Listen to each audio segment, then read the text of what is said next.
I just obviously read today's gospel reading. And I was reading today's gospel reading. Did you listen to it? That's rhetorical, so you don't have to raise your hand. Did you hear the gospel reading?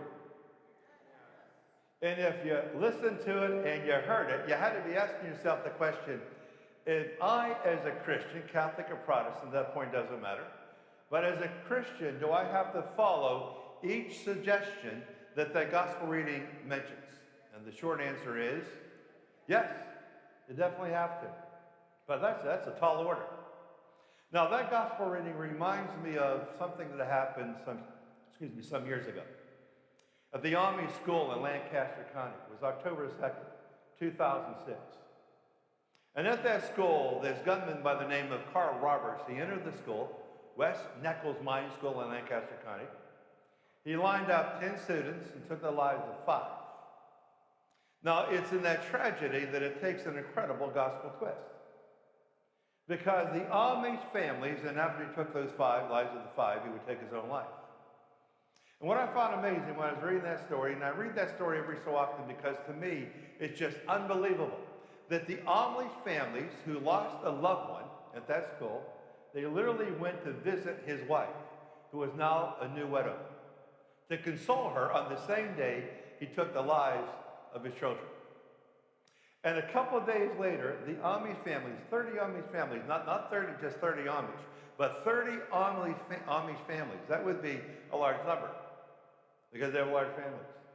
And 30 Amish families, they made food and they went to his funeral to be with his grieving wife and his family. And every time I read that story and hear about it, I say to myself, that's absolutely amazing what they did. Because they had the incredible gift, the incredible ability to forgive and to move on. I say to myself, could I have done that? My initial answer is probably not.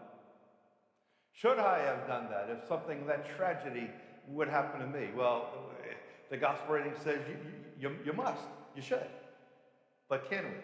It's amazing what they did. So tonight we're going to do something a little different.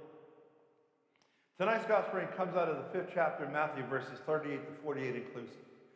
It's said that if you say something, you own it. If you say it enough, you begin to believe it.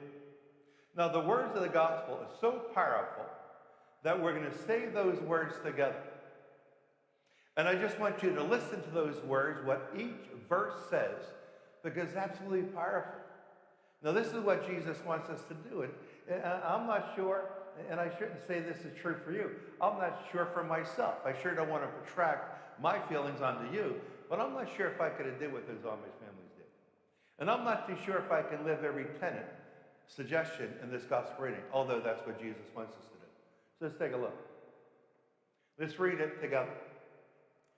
Jesus said to his disciples, "You have heard that it was said, an eye for an eye and a tooth for a tooth. But I say to you, offer no resistance to the one who is evil.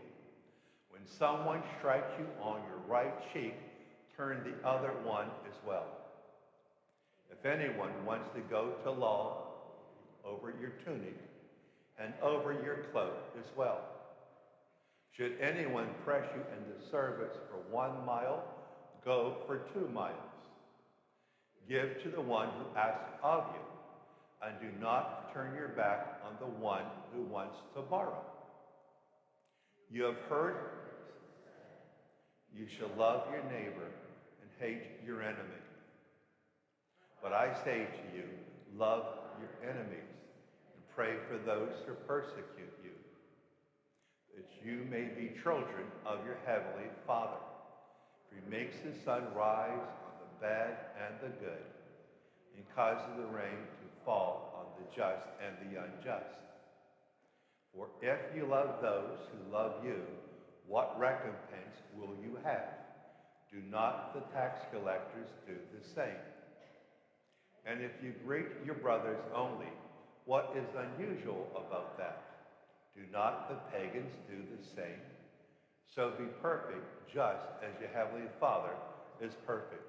Coming out of the 5th chapter of Matthew, verses 38 to 48.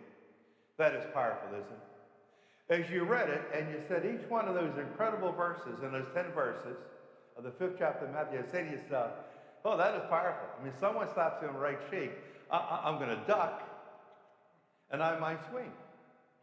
So if someone slaps you on the right cheek, you're to turn off from the other one as well. That is powerful. There was this philosophy professor. He was teaching this course called epistemology, which is the study of knowledge. And he walked into his classroom and he had an 8-ounce glass of water. He's holding on to the 8-ounce glass of water and he looks at his students and the water is in his hand. And he looks at the students, he said, I have an 8-ounce glass of water. How much does an 8-ounce glass of water weigh? Now they looked at him and they figured, well, the answer should be 8 ounces, but this is philosophy, this is epistemology. In philosophy, what always seems to be the practical answer, it never is. So they were afraid to answer. They were a little reticent. And they looked at him again, and with a stern voice, he said, how much does this 8-ounce glass of water weigh? And again, no one responded. And finally, he's looking at another 8-ounce glass of water. He said, how much does this 8-ounce glass of water weigh? And again, without an answer, he gave the answer. He said, it all depends how long you hold it. If I hold out an 8-ounce glass of water, it only weighs 8 ounces. But if I try to hold it out there for 5 minutes, that starts to get a little heavy and my hand might start to shake. If I try to hold that 8-ounce glass of water for an hour, I'm probably not going to be successful. My arm's going to be getting lower and lower and lower, and I'll probably lower my hand and drop the water. But that is a great question. The question actually stems out of today's gospel. You can look at it when you get back home. 5th chapter of Matthew, verses 38 to 48. How much in your life, how much does anger weigh? There's a weight to anger. How much does anger weigh? And the answer is, it all depends how long you hold it. How much does hatred weigh? And the answer is, it all depends how long you hold it. How long does animosity weigh? And the answer is, it all depends how long you decide to hold it. How much does forgiveness weigh? The answer is, nothing. Because when you forgive, when you're able to let go and just move on, it's just one of those freeing experiences you're going to have. Now, maybe there's a good chance some of you have forgiven someone who hurt you. There are gradations to hurt. Someone might just call you a name, and that's a smaller gradation of hurt.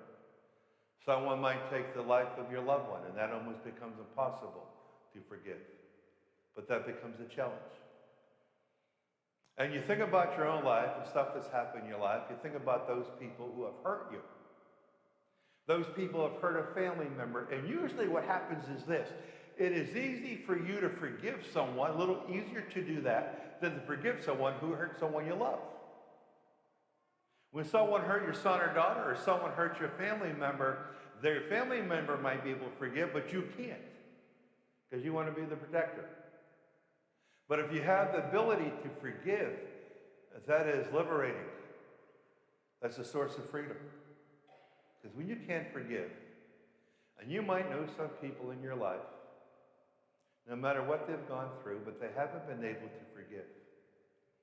And really it becomes a carcinogenic because it takes a smile right off their face. It ages them quickly. When someone has been eating anger literally for years, that's a horrible diet. And you're just eating this anger, eating this hatred. You can't find the wherewithal to forgive, and it eats you alive. So the initial infraction sometimes never equals the residual of holding on to something for a long time. That's a powerful gospel. Go back there tonight when you go home.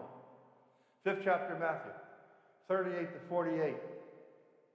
Someone slaps you in the right cheek, turn it off to the other. Someone wants you to go to 1 mile, go with them for 2 miles. Love your enemy. That's incredible thoughts. But that's really the challenge for all of us. I don't know how those Amish families, I don't know how they did that. I don't know how they went to visit the widow the same day her husband took the lives of their children. I don't know how they did that. I don't know how they made a meal and took it to the family of the shooter on the day of the funeral.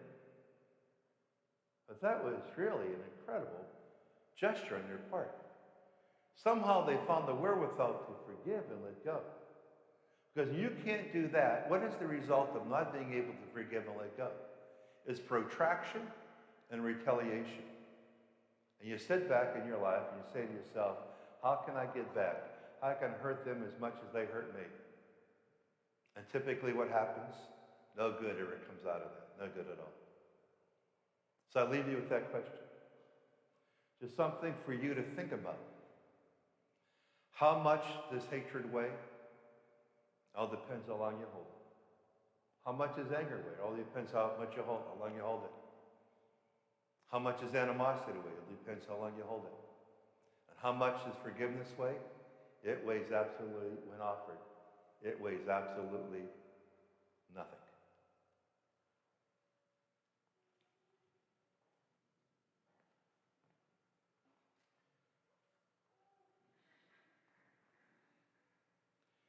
Together, let us profess our profession of faith.